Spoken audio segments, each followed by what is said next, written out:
Hi, I've gathered the Fab Five, and we're going to debate who's going to win Best Director at the upcoming Oscars.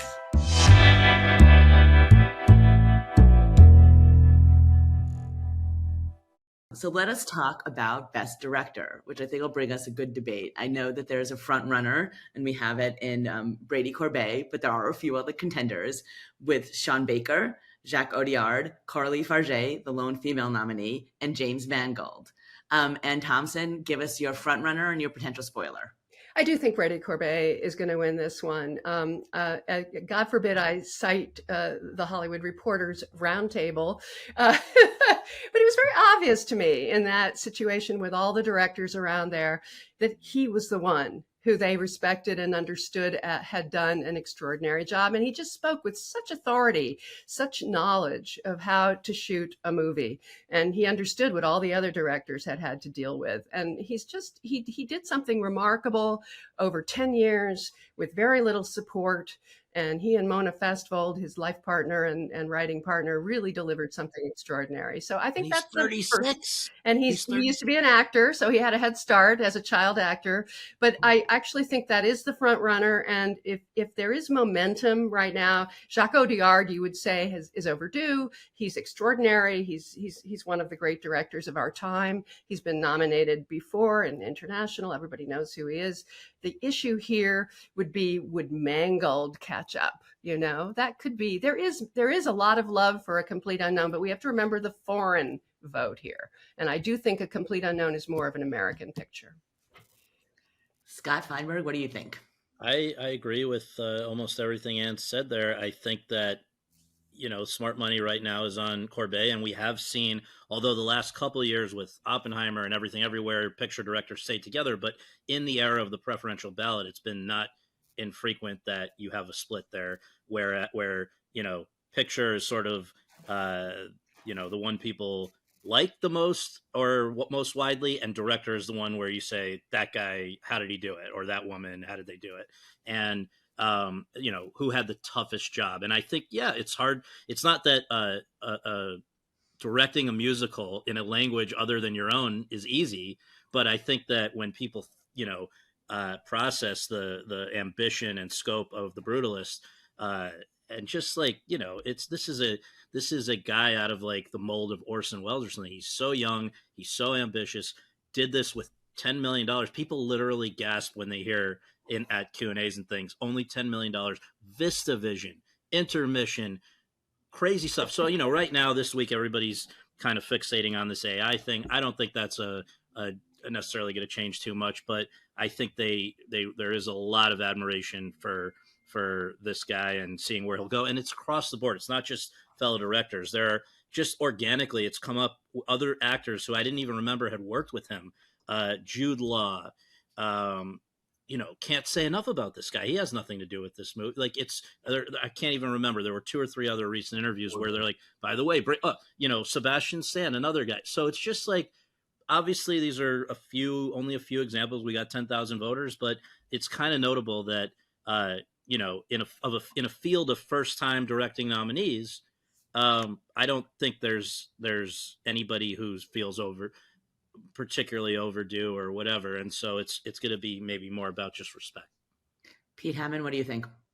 Well, as I wrote in my analysis piece, which I know you all read with bated breath. We did. Would you like me to recite it? I want to point out a historical Oscar year of 2002 when The Pianist, starring Adrian Brody as a Holocaust survivor, won screenplay, director for Roman Polanski, and actor, and lost to a big musical adaptation. That's what I think could happen this year. I think you could have a weird repeat where Brady Corbet, and I do agree he's the front runner in this for many reasons, and also the fact that he's won the key director awards, starting at Venice and then at Golden Globes and what have you.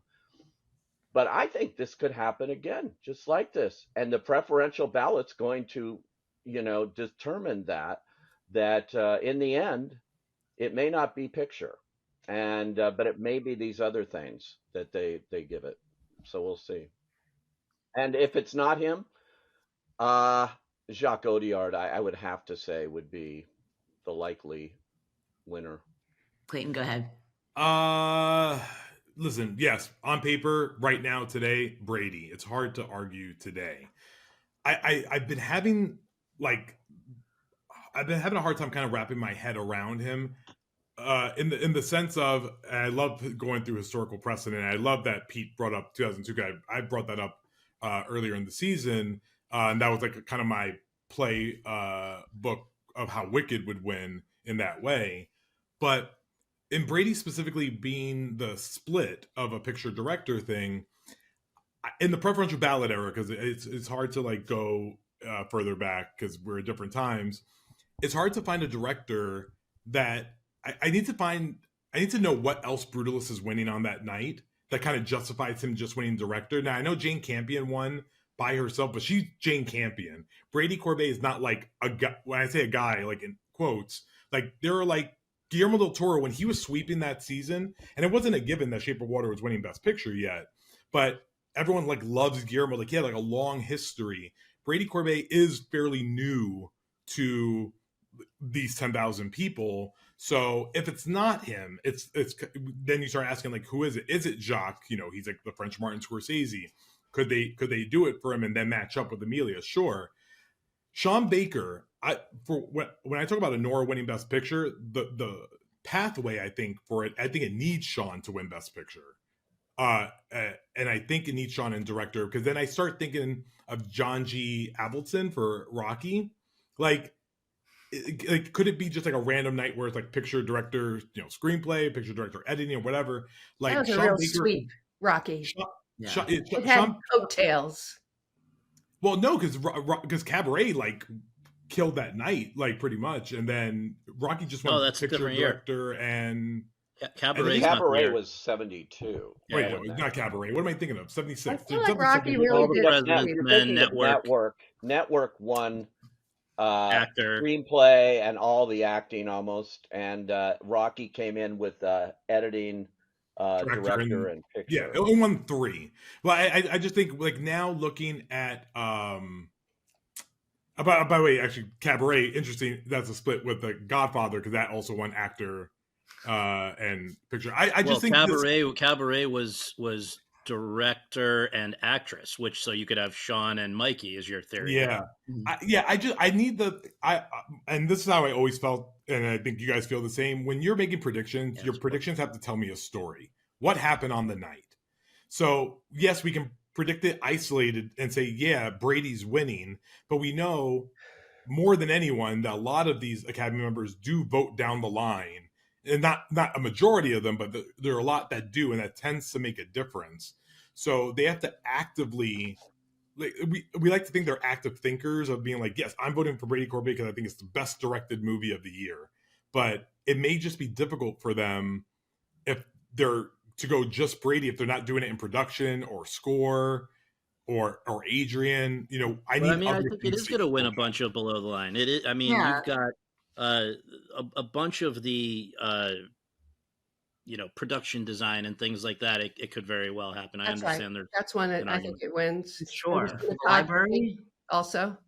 I mean, I think. By the way, I would say on Anora that Sean Baker is likely to win screenplay and editing. That's the thing I think he could win. I agree. The frenetic pace of that movie makes people think of it in the editing room. Yeah, and I do want to like tell everyone to warn everyone from stepping into the trap of doing the thing where they like bend themselves, not us, people that predict also, but bend themselves to make sure everyone gets one on the night. We did this in 2014 with Iñárritu, Wes Anderson, and Richard Linklater, and they just gave all 3 to Iñárritu and let the other 2 just go home empty-handed. So sometimes they just go for it, whatever the movie is. All right, so I have a question to ask. So does the DGA winner automatically win the Oscar? Mostly. This is interesting you bring this up, because we have yet to have any of these guild contests decided. Right. A lot of this is based on momentum. So we can sit here and talk about Brady Corbet and everything else, and when suddenly somebody else starts winning everything and it isn't him, that is going to affect this vote. And that's 100%. What always happens. And with the DGA, it's, they've been wrong, 8 times, whatever it is. And, also Complete Unknown could gain some momentum for Timothy Chalamet if he starts winning at Critics' Choice and then wins at SAG and Which things is likely. like that. So, You think by the way, Chalamet wins SAG? You do? that'll come in Best Actor. We're not going to Best Actor yet. Good Right. segue. But wait, but I do want to say something to Pete, and this gives more credence to what Pete brings up. In 2002, this is a James Mangold pitch. 2002, when Roman Polanski won, that is the last time a director won the Oscar without being nominated for a Golden Globe. But the Golden Globes have changed. Like, I get what you're Yeah. saying, but it's a whole different. I'm just saying, like, there's a you road, heard that the there's Golden a road Globes for have Mangold. changed. There's been a little bit of coverage about that. There's a road for Mangold, and I think looking to that year, Mangold is well known. He's liked everywhere, and if that movie starts picking stuff up, like, Yep, we've got some awards for us to get through. All right, we'll leave it there.